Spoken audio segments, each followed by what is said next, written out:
what I have been seeing and feeling is that one person, you can only do certain things. One person cannot really change the world. But when there are a lot of people joining, then the world could be changed.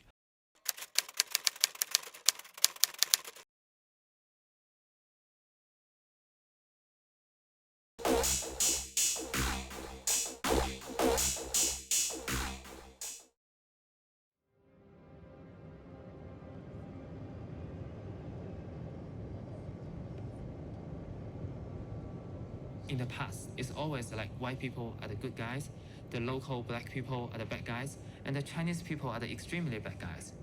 And I think it would be different if this time we can have some Chinese actually being the good guys in this ivory war.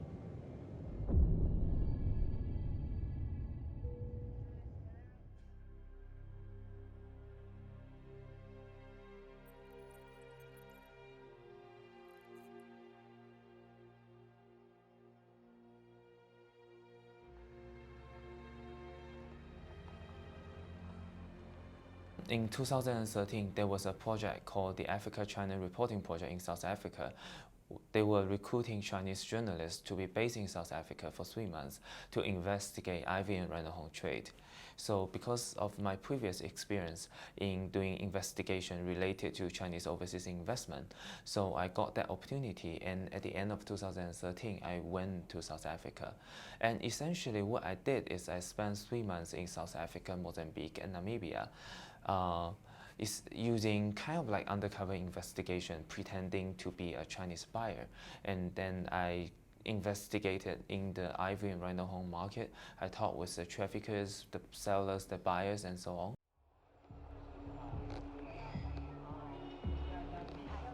As we walk into the street, we see on both sides of the roads, people are selling openly a lot of ivory and rhino horn products.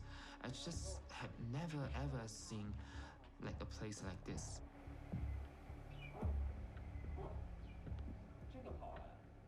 And then I wrote some news reporting to disclose how the ivory trade and rhino horn trade network is. And since then, I met a few international wildlife conservation NGOs activists, and they want me to help them with more investigation, not only as a journalist to write stories, but also as an investigators to help them expose the criminal network and to get people arrested. I understand you, but I doubt you will. Based on, like, from my previous investigation and research in Africa and Latin Americas, no matter regarding ivory trade or Chinese investment and so on, I saw a huge communication gap between China and the rest of the world. For many Chinese people, like, we don't really understand what are NGOs, what are international organizations, what are wildlife conservations, what are the issue of ivory trade and so on. And then when it comes to the rest of the world, it seems to me that many people have a lot of misunderstanding about China and Chinese people as well. Many of my local friends in Africa will ask me, do you all Chinese eat dogs? Do you all Chinese buy ivory? Like, are the Chinese companies here in Africa, are they like prisoners sent by the Chinese government to work here because they never go to party, they never go to enjoy themselves, they just know work, work, work. I always try to like understand and share what we have been seeing like with this gap between China and the world. We try to understand why. And then we realize something interesting, because we know in China, a lot of the time we don't talk about communication, we talk about propaganda. And it's very interesting because when Chinese people are talking about propaganda, it means something positive. It means something that you are just trying to let more people know what's good about you. It's not a negative term as well, at all. But we all know when it comes to English, propaganda is not something good at all. It's a negative term. And I would say this kind of issue is not only like a language issue, it's a mindset issue. When we're talking about, for example, when I'm thinking about in a way of propaganda, it's one side. It's one way to another. It's I have something that I want you to believe. But internationally, what it works better is communication. It's two-sided. It's that you have a question, okay, I will answer you. I have a thought, I will share with you. And I feel like Chinese companies in general, they're not very good at communication. They may have a positive story and then they want the local media to put it on. And when some local media and international media come to interview them, even they are interviewing them for some good reason. For example, the Chinese company had done something good. They may be very slow and hesitated to respond to the media, to talk to the media in an open way. And a lot of the time, they even need you to let them know the questions in advance for them to prepare the answer, and then they will just give you the answer instead of having an open dialogue with you. And that has created a lot of difficulty for Chinese companies overseas. In China's side, we also run into a lot of misunderstanding as well.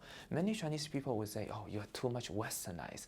You're helping, for example, when we are talking about the ivory issue, you're helping the West to damage the image of Chinese people like in China.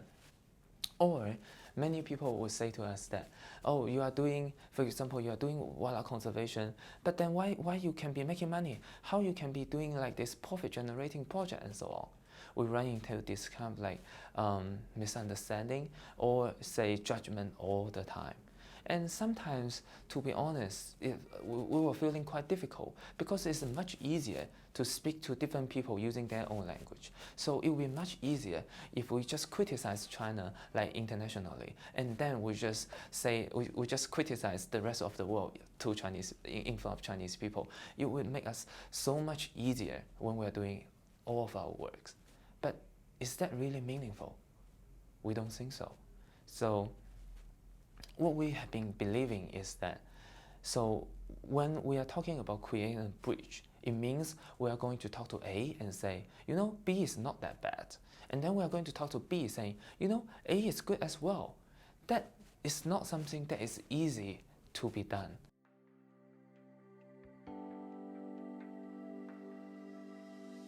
When we're thinking about whether we should do some things, it's not only about whether it's difficult, whether it's dangerous, it's also about whether it's important and it's necessary.